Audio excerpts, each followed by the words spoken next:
अथ 11वां अध्याय।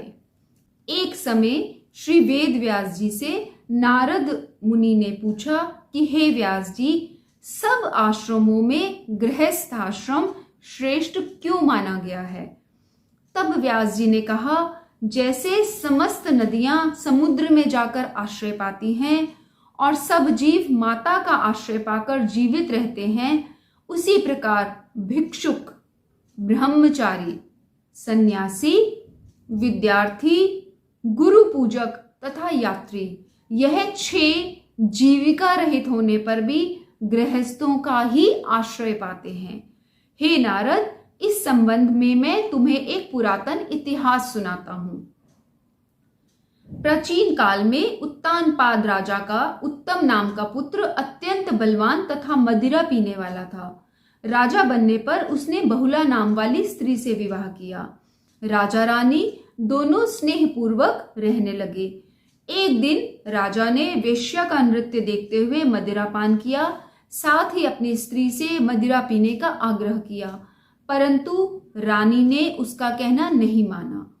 तब राजा ने क्रोधित होकर अपने सेवकों को निर्जन वन में रानी को छोड़ाने की आज्ञा दी। अनुचरों ने राजा की आज्ञा का पालन किया। इसके पश्चात राजा ने दूसरा विवाह नहीं किया और रानी के वियोग को सहन करते हुए प्रजा का पुत्र के समान पालन करने लगा। एक दिन एक ब्राह्मण ने राजा के समीप आकर निवेदन किया कि हे राजन, मेरी स्त्री का किसी ने अपहरण कर लिया है, इस कारण मैं अत्यंत दुखित हूं। अतएव आप उसे तलाश करके मुझे प्राप्त कराने की व्यवस्था करें। राजा ने कहा कि महाराज, मुझे नहीं मालूम कि आपकी स्त्री को कौन, किधर और कहां ले गया है। इस स्थिति में उसे ढूंढकर कहां से ला सकता हूं? यह सुनकर ब्राह्मण बोला, राजन, 6ठा भाग प्राप्त करके आप प्रजा के रक्षक हैं। मेरी स्त्री अपने घर में सो रही थी, वहां से उसे कोई हर कर ले गया है। अतएव आपका कर्तव्य है कि आप उसे कहीं से भी ढूंढ कर लाएं। राजा ने कहा, हे विप्र, मैंने आपकी स्त्री को कभी देखा नहीं है और ना ही मैं ये जानता हूं कि वह कैसे रंग रूप व स्वभाव वाली है, तब मैं उसे कैसे खोज सकता हूं? यह सुन ब्राह्मण बोला, यद्यपि वह कर्कश स्वभाव की, कठोर वचन बोलने वाली, काले रंग की कुरूपा है, तथापि मैं उसकी निंदा नहीं करता, क्योंकि वह मेरी पत्नी अर्थात अर्धांगिनी है। यह सुन राजा ने कहा, जब तुम्हारी स्त्री ऐसी कुरूपा और क्रूर स्वभाव की है, तब तुम उसे प्राप्त करके क्या करोगे? उसके स्थान पर मैं तुम्हें अत्यंत सुंदर शील स्वभाव की अन्य स्त्री लाकर दे सकता हूं। ब्राह्मण कहने लगा, हे राजन, मेरी पत्नी मेरे कर्म धर्म की अर्धांगिनी है, अतः उसकी रक्षा करना मेरा परम धर्म है। जो पुरुष अपनी स्त्री की सुरक्षा नहीं करता, उसके वर्ण संकर संतान उत्पन्न होती है और उसके पितर नरकवासी होते हैं। वैश्यगामी पुरुष का कल्याण कभी नहीं हो सकता। जो मनुष्य ऋतुकाल के पश्चात अपनी स्त्री से सहवास नहीं करता, उसके पितर 1 मास तक उसके रुधिर में तैरते हैं। ब्राह्मण के ऐसे वचन सुनकर राजा अपने शस्त्रास्त्र ले रथ पर सवार होकर उस स्त्री को खोजने चल दिया। कुछ दूर जाकर उसने एक आश्रम देखा, जिसमें एक महान तपस्वी कुशा के आसन पर विराजमान थे। राजा को आश्रम में आया देखकर भी ऋषि ने उसका कोई आदर सत्कार नहीं किया और कहने लगे, मैं जानता हूं कि तुम राजा उत्तानपाद के पुत्र हो, मगर यहाँ किस कारण आए हो? राजा ने कहा, हे मुने, एक ब्राह्मण के घर से कोई उसकी स्त्री हर कर ले गया है। मैं उसी की खोज में इधर आया हूं, मगर आपने ना तो अर्घ्य आदि और ना ही किसी प्रकार का आदर सत्कार किया, इसका क्या कारण है? तब ऋषि ने उत्तर दिया, हे राजन, तुम अर्घ्य योग्य होते हुए भी इस समय उसके पात्र नहीं हो, क्योंकि तुमने अपनी निरपराध स्त्री का वन में त्याग किया है। जहां स्त्री का यह धर्म है कि वह तन मन से पति की सेवा करे तथा उसकी आज्ञाकारिणी रहे, वहां पति का भी यह परम धर्म है कि वह अपनी पत्नी का यथोचित सम्मान करे। जिस घर में स्त्रियों का मान होता है वहां देवताओं का वास होता है। इसके विपरीत जहां स्त्रियों का अनादर होता है वहां सुख शांति कभी रह ही नहीं सकती। इतना सुन राजा लज्जित होकर पूछने लगा, भगवान, आप भूत भविष्य वर्तमान तीनों काल के जानने वाले हैं, अतएव कृपा करके बताइए कि ब्राह्मण की स्त्री को हरकर कौन कहां ले गया है। तब ऋषि ने ध्यान धरकर कहा, राजन, अदिति का पुत्र वलाक नामक राक्षस उस ब्राह्मण को हरकर उत्पलावर्त वन में ले गया है, अतएव तुम उसको ढूंढकर ब्राह्मण का संयोग कराओ।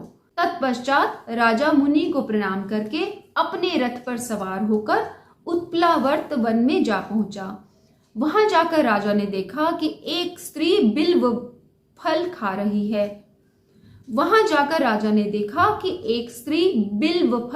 रही है।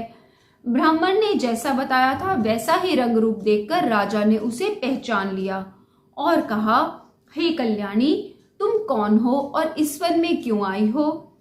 तब ब्राह्मणी बोली, मैं अतिरात्र की पुत्री और विलास पुत्र की स्त्री हूँ। मैं अपने घर में सो रही थी कि वलाक नामक राक्षस अपहरण करके मुझे यहाँ ले आया है। यहाँ लाने के बाद उसने न तो मुझे किसी प्रकार का कष्ट दिया है और न मेरा सतीत्व नष्ट करने का प्रयत्न किया है। इतना होने पर भी अत्यंत दुखी हूँ। राजा ने पूछा, हे ब्राह्मणी, वह राक्षस कहाँ गया है? तब ब्राह्मणी ने बताया कि वह इस वन के अमुक स्थान पर गया है। जब राजा ब्राह्मणी द्वारा बताए स्थान पर पहुंचा तो राक्षस देखते ही राजा के चरणों में गिरकर बोला, राजन, मेरे लिए क्या आज्ञा है? तब राजा ने कहा, अरे निशाचर, तू ब्राह्मणी को हरकर क्यों लाया है? यदि तू इसके साथ विवाह करना चाहता है तो देख, यह अत्यंत कुरूपा है, और यदि तेरी खाने की इच्छा है तो वैसा कह। तब राक्षस कहने लगा, राजन, मेरे घर में अनेक रूपवती अप्सराएं हैं। उनके अतिरिक्त मैंने कभी किसी स्त्री से भोग की इच्छा नहीं की और ना मैं मांस भक्षण करता हूँ। मैं तो पूर्व जन्म के पापों का प्रायश्चित कर रहा हूँ। इस ब्राह्मणी का पति राक्षसों को मारने का मंत्र जानता है, अतएव जब हम यज्ञ का अन्न ग्रहण करने के लिए जाते हैं तो वह हमको वहां से भगा देता है, क्योंकि आजकल यज्ञों का आचार्य वही बनता है। इसी कारण उस ब्राह्मण को दुखी करने के लिए मैं उसकी स्त्री को हर लाया हूँ। वैसे भी शास्त्रीय नियम अनुसार स्त्री के बिना पुरुष को कर्म करने का अधिकार नहीं है। यह सुनकर राजा ने विचार किया कि यह भी परोक्ष रूप से मेरी ही निंदा कर रहा है। मुनि ने भी स्त्री का त्याग करने के कारण मुझे अर्घ्य योग्य नहीं माना है। तभी राजा को विचार मग्न देख राक्षस कहने लगा, हे राजन, मैं आपकी प्रत्येक आज्ञा का पालन करूंगा। इतना कहकर वह हाथ जोड़कर खड़ा हो गया। राजा ने कहा, हे निशाचर, तुम इस ब्राह्मणी को इसके घर पहुंचा दो और उसके बाद जब भी मैं याद करूं तुम मेरे पास आ जाना। इतना कहते ही वह राक्षस ब्राह्मणी को लेकर उसके घर छोड़ने चला गया।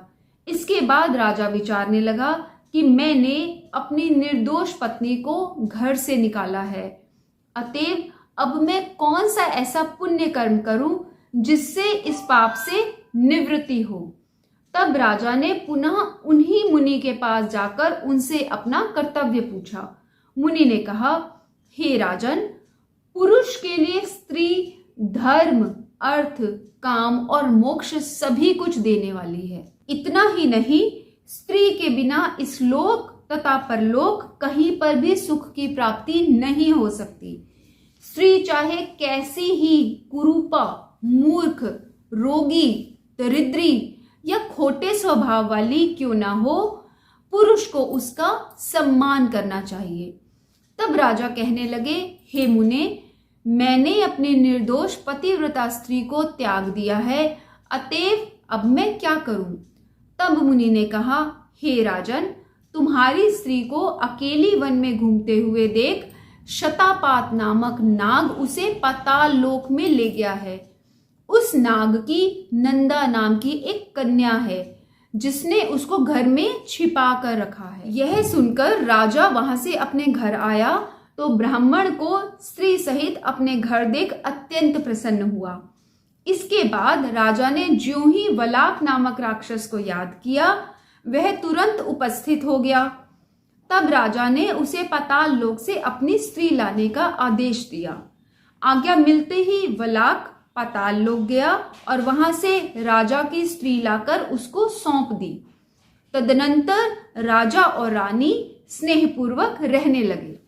नारद जी कहते हैं कि हे राजा पृथु, यह गृहस्थाश्रम महात्म्य हमने तुमको विस्तार पूर्वक सुनाया। अब और क्या सुनना चाहते हो सो कहो। इति 11वां अध्याय। ओम नमो भगवते वासुदेवाय।